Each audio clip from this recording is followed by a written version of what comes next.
we've got a system of schooling which gives a completely different impression. It's all graded. And what we do is we put the child into the corridor of this grade system with a kind of, come on, kitty, kitty, kitty. And yeah, you go to kindergarten, you know. And that's a great thing, because when you finish that, you'll get into first grade. And then, come on, first grade leads to second grade, and so on. And then you get out of grade school, and you've got high school, and it's revving up, the thing is coming. Then you're going to go to college, and by Jove, then you get into graduate school. And when you're through with graduate school, you go out to join the world. And then you get into some racket where you're selling insurance. And they've got that quota to make. And you're going to make that. And all the time, this thing is coming. It's coming. It's coming. That great thing, the success you're working for. Then when you wake up one day about 40 years old, you say, my God, I've arrived. I'm there. And you don't feel very different from what you always felt. And there's a slight letdown because you feel there's a hoax. And there was a hoax. A dreadful hoax. They made you miss everything by expectation. Look at the people who live to retire and put those savings away.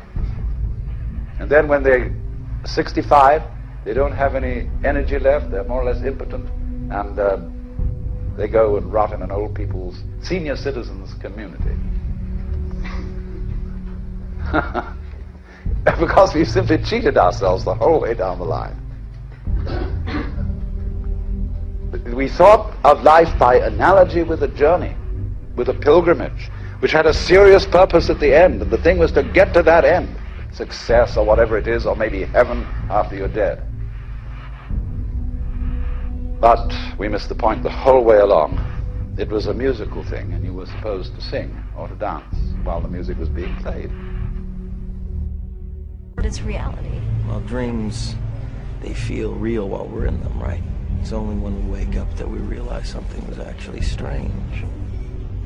Let me ask you a question. You never really remember the beginning of a dream, do you? You always wind up right in the middle of what's going on. I guess, yeah. So how did we end up here? Well, we just came from the, Think about it, Ariadne. How did you get here? Where are you right now? We're dreaming. You're actually in the middle of the workshop right now, sleeping. This is your first lesson in shared dreaming. Stay calm.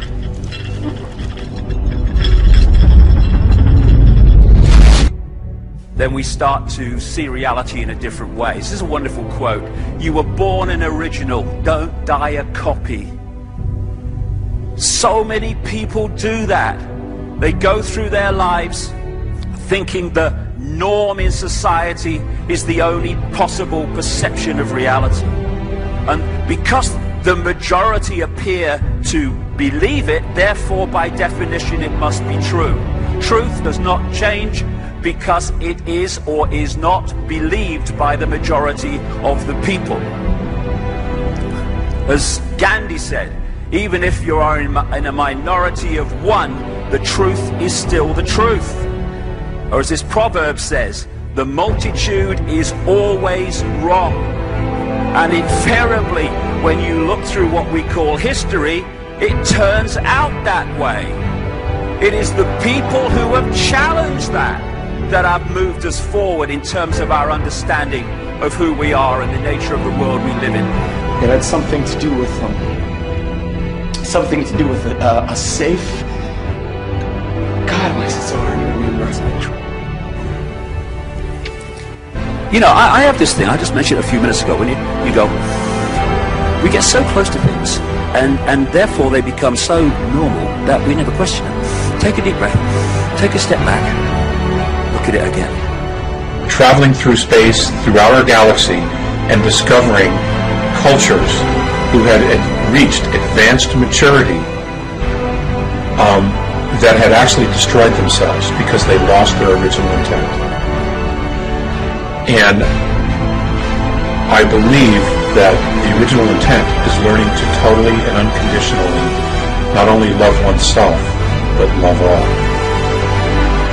When you lose focus of that, things just begin to disintegrate. I don't understand why you have to pay to live on a planet you were born on. And then, I mean, it's such a simple question, and it's haunted me ever since. And you know what, ladies and gentlemen? Ask yourself that question. Why do we have to pay to live on a planet we were born on? And who are we actually paying for the privilege of being alive here? Who made them the boss? Who put them in charge? You know? Think about that.